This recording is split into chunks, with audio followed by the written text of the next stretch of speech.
तो आज जिस हाइड्रोजन ट्रेन की प्रधानमंत्री ने एक बड़ी ऐतिहासिक शुरुआत की है, उसी को हम और बेहतर तरीके से समझते हैं खास मेहमान से, और इस पर चर्चा करेंगे। इससे जुड़ा हमारा विशेष हाइड्रोजन ट्रेन भविष्य की पटरी पर भारत, और इस विषय पर बात करने के लिए हमारे साथ में अनिल कुमार खंडेलवाल जी हैं, जो कि पूर्व सदस्य हैं रेलवे बोर्ड के इंफ्रास्ट्रक्चर के।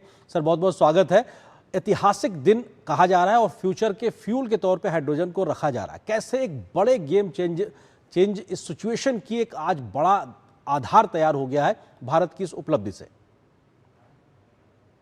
निश्चय ही आज का दिन भारत के लिए एक गर्व का दिन है। हम आज पांचवा देश बन गए हैं जहां पर हाइड्रोजन पावर्ड ट्रेन स्वदेशी खुद उनके इंजीनियर्स ने बनाई है। इससे पहले हाइड्रोजन पावर ट्रेन केवल 4 देशों में चलती थी, Germany, China, Sweden, and Bharat पांचवा देश है। इन बाकी के देशों में ये 2 से 3 कोचेज की ट्रेन चलती थी, जबकि भारत ने ये पावरफुल ट्रेन बनाई है जिसमें 10 कोच हैं और 3200 हॉर्स पावर वाली ट्रेन है। इसमें 2600 पैसेंजर एक साथ चल सकते हैं। वो दुनिया की किसी भी हाइड्रोजन ट्रेन में सबसे ज़्यादा है, और ये एक स्वदेशी तकनीक का उदाहरण है जो भारतीय इंजीनियरों ने पेश किया है। पहले शुरू में ये ट्रेन जर्मन टेक्नोलॉजी से बनाने के लिए जर्मन इंजीनियर्स से कांटेक्ट किया गया था, लेकिन बाद में ये डिसाइड किया कि हम भारत में इसको खुद बनाएंगे। और जब बन के ये तैयार हुई तो इसकी कीमत, जो जर्मन इंजीनियर्स ने इसकी कीमत बताई थी, उससे 1/3 है। यानी कि हमने स्वदेश में इसको 1/3 कीमत में तैयार किया है जी। और उससे कहीं ज़्यादा पावरफुल और कहीं ज़्यादा पैसेंजर ले जाने वाली ट्रेन बनाया है।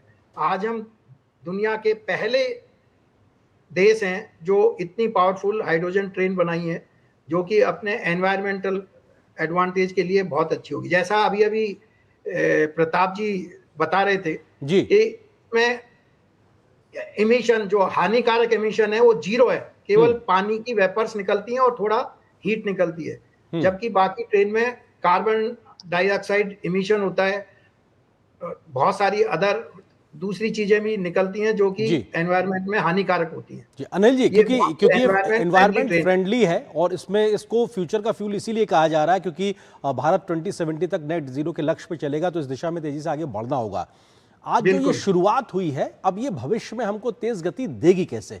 वो हमारा मोड ऑफ मिशन क्या होगा? कैसे हम इस पे आगे बढ़ते नजर आएंगे जब हम बड़ी संख्या में बड़े और रूट्स पे भी हाइड्रोजन ट्रेन चलते हुए देखेंगे?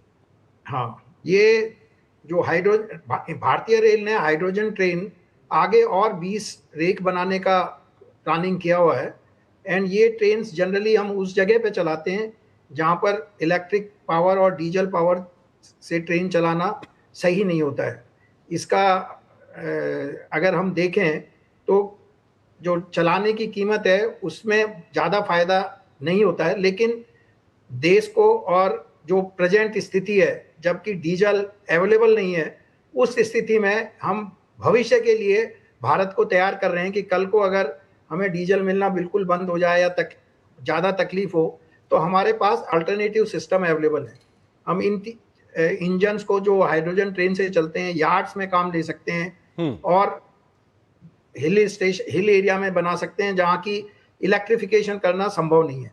जो भारतीय रेल का लक्ष्य है कि 2030 तक हम net zero carbon dioxide emission rail बनाएंगे, उसमें ये बहुत ही सहयोगी रहेगी। जी, और बड़ी चुनौतियां सर क्या है जब हम इस दिशा में तेजी से आगे बढ़ेंगे?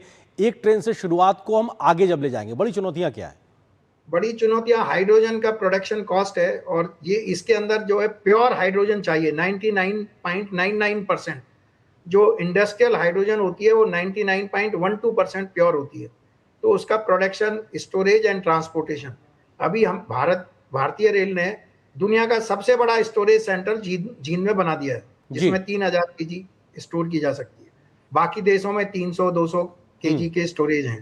तो ऑलरेडी हमने उस दिशा में कदम उठा लिया है और हम आगे भी इसी दिशा में आगे बढ़ते रहेंगे, जिससे कि जब भी इस तरह की प्रॉब्लम आए तो भारत फ्यूचर रेडी रेल देने के लिए तैयार है। बिल्कुल, और हम उस फ्यूचरिस्टिक ट्रेन पर तेजी से आगे बढ़ेंगे, ऐसी हम सब उम्मीद करते हैं। बहुत शुक्रिया अनिल जी हमारे साथ जुड़ने के लिए, इस खबर पर विस्तार से बात करने के लिए। और यहाँ पर थैंक यू, धन्यवाद।